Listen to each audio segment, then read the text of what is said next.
ఈ ఎన్టీఆర్ భరోసాకు సంబంధించి ప్రభుత్వం మే నెల నుంచి కొత్త దరఖాస్తులు తీసుకోబోతున్న సమయంలో ఈ పింఛన్లకు కేటగిరీల వారీగా అర్హతలు ఏమిటి, కావాల్సిన పత్రాలు ఏమిటి, ప్రభుత్వ గైడ్లైన్స్ ఏ విధంగా ఉన్నాయి తదితర పూర్తి సమాచారాన్ని ఎప్పటికప్పుడు మన పవన్ టాక్స్ తెలుగు ఛానల్ ద్వారా నేను మీకు పూర్తి అప్డేట్ అయితే ఇస్తూ ఉంటానండి.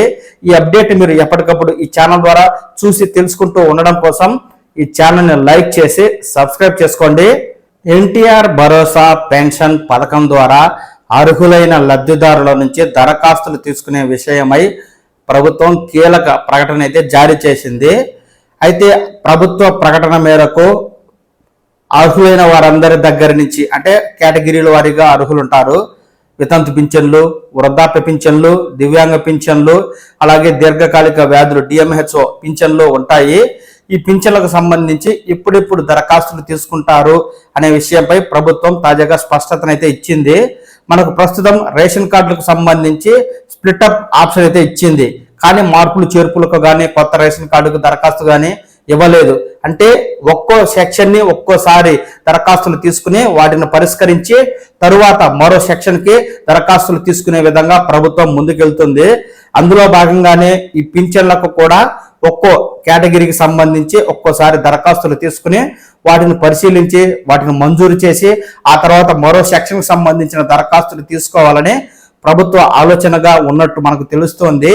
ఇందులో భాగంగా 2024 మే నెల నుంచి ఇప్పటి వరకు రాష్ట్రంలో వితంతు మహిళలు 93,000 మందికి పైగా ఉన్నారని, వీరందరికీ మే నెలలో దరఖాస్తులు తీసుకుని వారికి పింఛన్ మంజూరు చేసి పింఛన్లు ఇస్తామని ప్రభుత్వం చెప్తుండగా మరి 50 ఏండ్ల వారికి పింఛన్లు ఇస్తామని చెప్పారు కదా, వీటికి సంబంధించి ఎప్పుడు దరఖాస్తులు తీసుకుంటారు అనే ప్రశ్న ఎదురైతే రాష్ట్రంలో బీసీ కులాలకు సంబంధించి అనేక మందికి ఇప్పటికే 50 ఏండ్లకి పింఛన్ అయితే ఇస్తూ ఉన్నారు.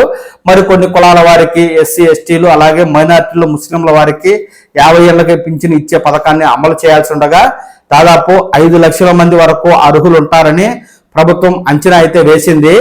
ఈ మే నెలలో వితంతు పింఛన్లు దరఖాస్తులు తీసుకుని వాటిని మంజూరు చేయగా జూన్ నెలలో ఈ 50 ఏళ్ల వారి పింఛన్లు, వృద్ధాప్య పింఛన్లకు 50 ఏళ్ల వారి పింఛన్లకు దరఖాస్తులు తీసుకుని ఆ నెలలోనే వాటిని అధికారులు సర్వే చేసి అర్హత ఉన్నట్లయితే ఆ నెలలోనే వారికి మంజూరు పత్రాలను కూడా అందజేస్తారు. ఇకపోతే దివ్యాంగుల పింఛను ఎప్పుడు ఇస్తారండి అని చాలా మందికి అనుమానం రావచ్చు. రాష్ట్రంలో ప్రస్తుతం దివ్యాంగుల పింఛన్కు సంబంధించి వెరిఫికేషన్ అనేది జరుగుతుంది. మే నెల చివరాఖరు వరకు కొన్ని జిల్లాల్లో పూర్తయితే జూన్ నెలాఖరులో మరికొన్ని జిల్లాల్లో ఈ వెరిఫికేషన్ అనేది పూర్తవుతుంది. దివ్యాంగుల పింఛన్ వెరిఫికేషన్ పూర్తయిన తరువాతే ఈ దివ్యాంగ పింఛన్లకు సంబంధించి దరఖాస్తులు అయితే తీసుకుంటారు. ఎందుకంటే దివ్యాంగ పింఛన్లో చాలా వరకు అనర్హులను ఈ వెరిఫికేషన్ లో గుర్తిస్తున్నందున అనర్హులను తొలగించాలి. అర్హులైన వారి నుంచి కొత్తగా దరఖాస్తులు తీసుకుని వాటిని పరిశీలించి వాటి అర్హత మేరకు పింఛన్లను మంజూరు చేయాల్సి ఉంటుంది. ఈ నేపథ్యంలో జూన్ నెలాఖరున లేదా జూలై నెలలోనే దివ్యాంగుల పింఛన్లకు దరఖాస్తులు తీసుకునే అవకాశం అయితే మెండుగా ఉంది.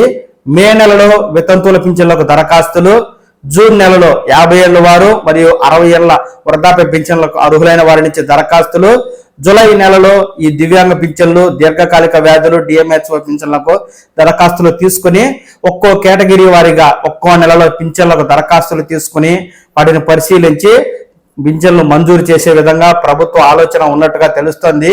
దీనికి సంబంధించి ఇప్పుడే రేషన్ కార్డు ప్రక్రియ మొదలైంది, ఈకేవైసీ ప్రక్రియ మొదలైంది.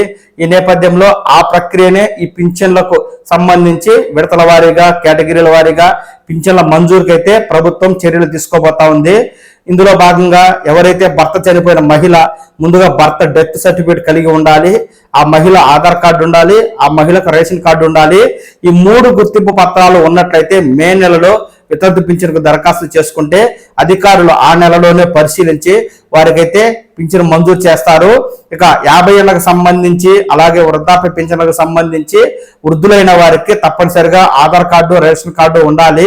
ఆధార్ కార్డులో ఈ మేరకు వయసు కొన్ని కేటగిరీల వారికైతే 60 ఏళ్ళు, ఇక బీసీ కులాలు, ఎస్సీ ఎస్టీ మైనారిటీ ముస్లిం వర్గాలకు సంబంధించిన వారికి అయితే 50 ఏళ్ల వయసు ఆధార్ కార్డులో ఉన్నట్లయితే వారు ఆధార్ కార్డు అలాగే క్యాస్ట్ సర్టిఫికెట్ అలాగే ఈ రేషన్ కార్డును ఇచ్చి జూన్ నెలలో ఈ గ్రామ వార్డు సచివాలయాల ద్వారా దరఖాస్తు చేసుకుంటే వారికి కొత్త పింఛన్లు మంజూరవుతాయి. ఇక దివ్యాంగులకు సంబంధించి ఇక కొత్తగా పింఛన్ దరఖాస్తు చేసుకోవాలి అనుకుంటే చాలా మంది ఇప్పటికే సదరన్ సర్టిఫికేట్ పట్టుకుని ఈ పింఛన్లకు దరఖాస్తులు ఇప్పుడు తీసుకుంటారని ఎదురు చూస్తున్నారు. వీరందరికీ జూన్ చివరిలో కానీ లేదా జూలై నెలలో కానీ ప్రభుత్వం దరఖాస్తులు తీసుకుంటుంది. సదరన్ certificate, Aadhaar card, ration card ఉండినట్లయితే వీరందరికీ ఈ దరఖాస్తులు తీసుకొని వీరి వికలత్వాన్ని బట్టి 6,000, 10,000, 15,000 అనేది కేటగిరీల వారీగా పింఛన్ అయితే ప్రభుత్వం ఇస్తుంది. ఈ ఎన్టీఆర్ భరోసాకు సంబంధించి ప్రభుత్వం మే నెల నుంచి కొత్త దరఖాస్తులు తీసుకోబోతున్న సమయంలో ఈ పింఛన్లకు కేటగిరీల వారీగా అర్హతలు ఏమిటి, కావాల్సిన పత్రాలు ఏమిటి, ప్రభుత్వ గైడ్లైన్స్ ఏ విధంగా ఉన్నాయి తదితర పూర్తి సమాచారాన్ని ఎప్పటికప్పుడు మన పవన్ టాక్స్ తెలుగు ఛానల్ ద్వారా నేను మీకు పూర్తి అప్డేట్ అయితే ఇస్తూ ఉంటానండి. ఈ అప్డేట్ మీరు ఎప్పటికప్పుడు ఈ ఛానల్ ద్వారా చూసి తెలుసుకుంటూ ఉండడం కోసం ఈ ఛానల్ని లైక్ చేసి సబ్స్క్రైబ్ చేసుకోండి. నమస్కారం.